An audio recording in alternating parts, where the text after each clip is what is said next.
You know, one, there are so many people who go about, pretending to be religious purists who don't even understand their religion, who don't know about the history of their religion, and who don't know, about its practice. And so many of them, some of them are bishops, they wear cassocks and so on. They are Prophets. completely ignorant. Okay. You understand? Now, if you take the United States of America, I think on their currency is this inscription, "In God we trust." Right. Okay. The United States of America claims to be a Christian country and all kinds of things. But even in the United States of America, there's a Supreme Court decision that no educational institution has a right to impose religion on students. Right. So in schools, or some schools in the United States, they don't say prayers because it is considered to be an infringement on the rights of the child. This is the United States of America. Then, before Pope Francis died, Pope Francis came up with an edict, which is most interesting and a complete departure from the base of Christian religion. Pope Francis said that you don't need to be a Christian to go to heaven. Right. I'm sure you're aware of that. Yeah.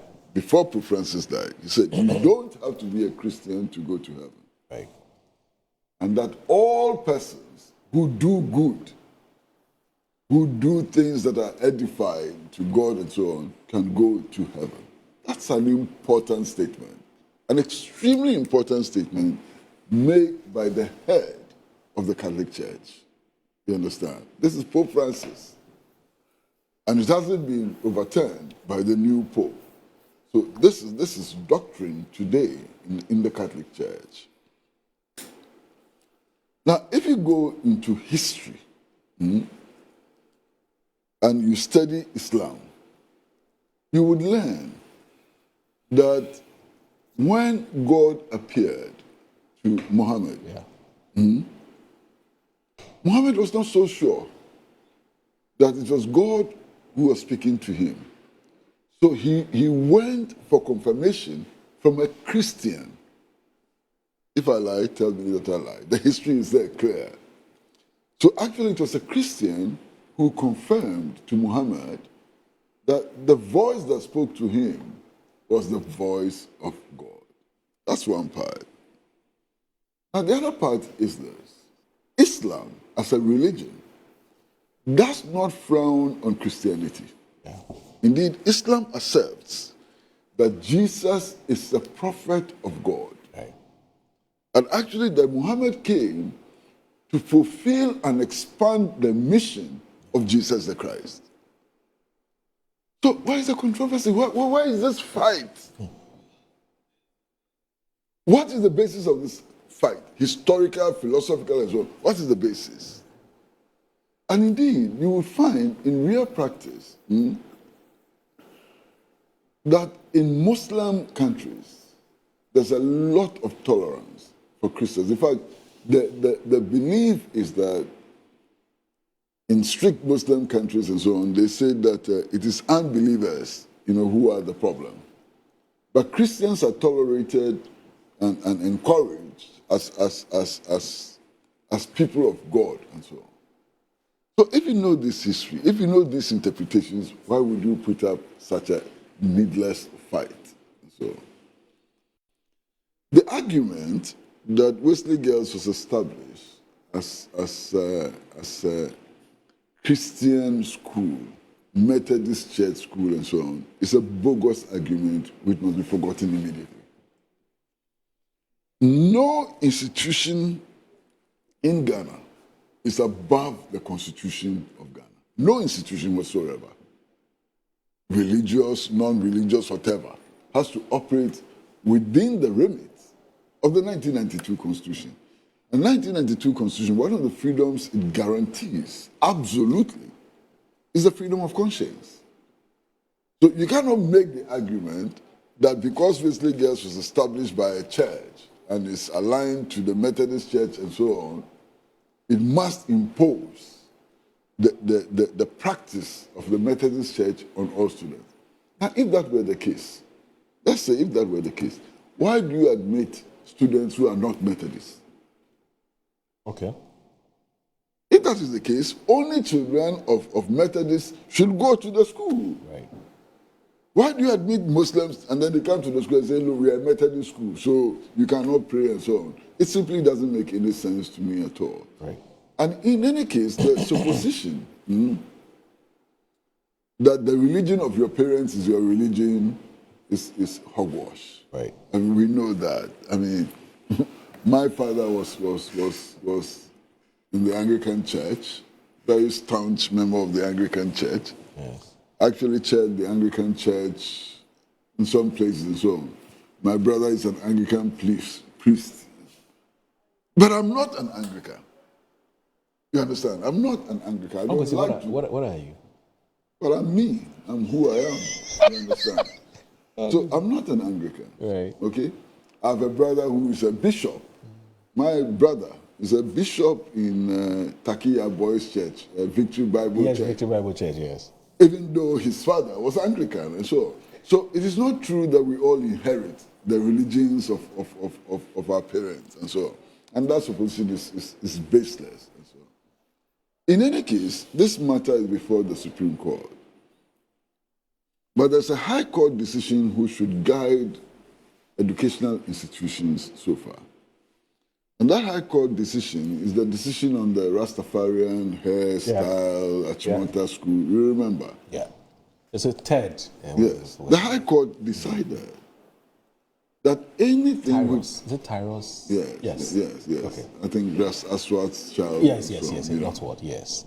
The High Court made a clear determination that no educational institution can take away the religious rights of children.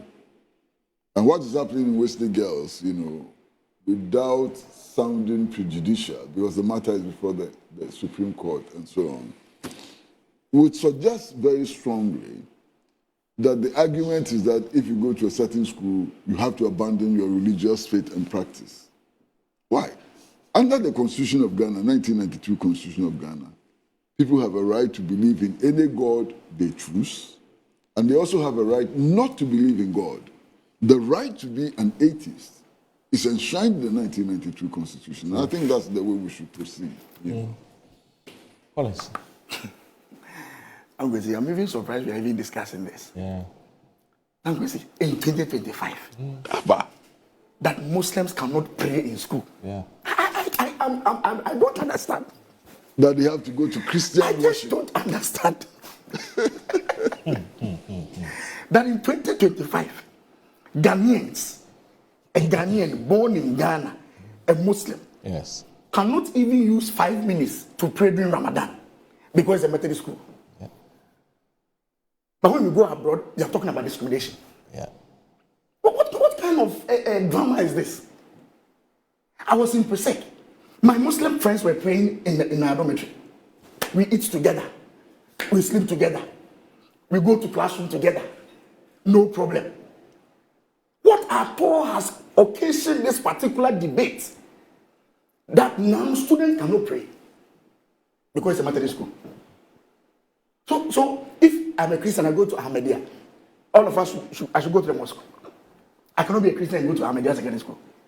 What kind of pettiness and drama is this in 2025? Some people fear that if we allow this, we'll be opening the floodgates. Where is the flag and where is the I think gate? the every man will come and do his own. Please, see, don't let us be too extremists. How do you call it? But why not? Let's tolerate why ourselves. not? What is A this? Buddhist man will come and set up his shrine there. Why not?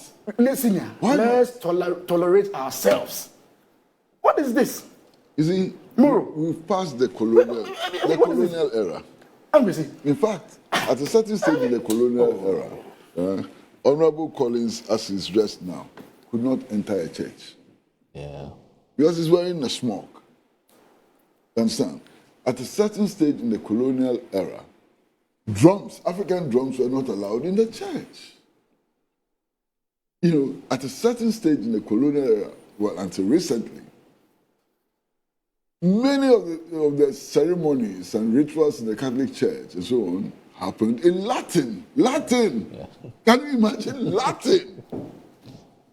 We've got to grow and get out of this rubbish. Absolute rubbish. Tomorrow, you see, this thing about we free, we should be careful. It's dangerous. It's very dangerous. And I'm like, we Christian, we Asantini, it's dangerous. My best friend is from Bole Bamboy. He's called Kafao Mahama. My best friend. My very good friend, Randy. My girlfriend, Randy Oblite. When I went to the University of Ghana, he was the first person to get me a place to stay. But I'm an Ashanti.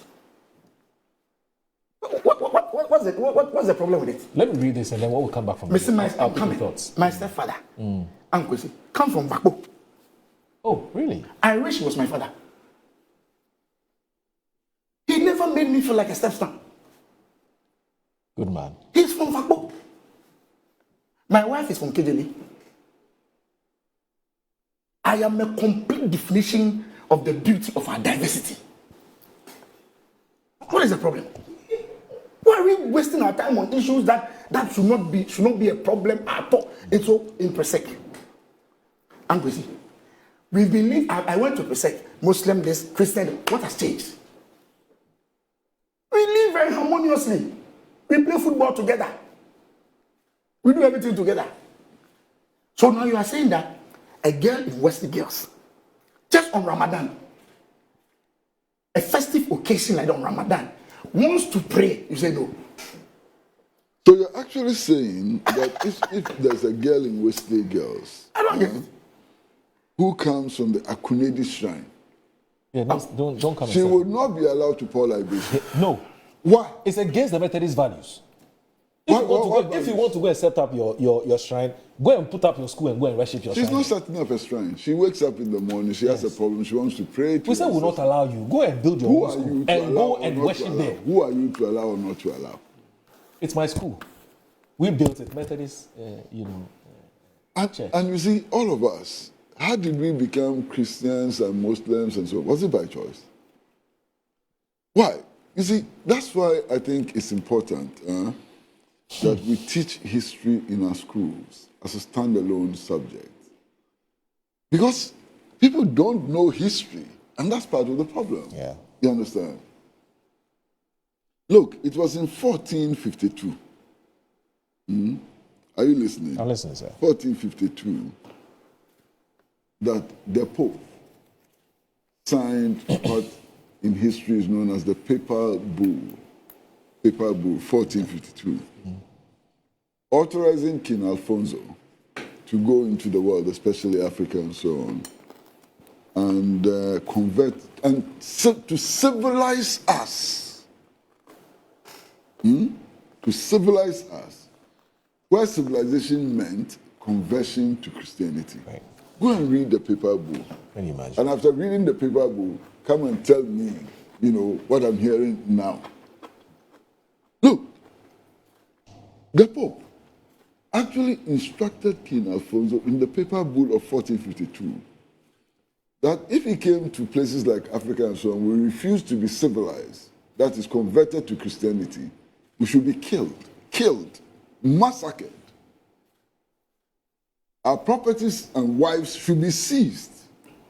That's the level of backwardness which began the introduction of Christianity to Africa. Wives were considered property of men. Okay, so that's and this is what you want to hang on to. All right, it's up to you. Let's do this.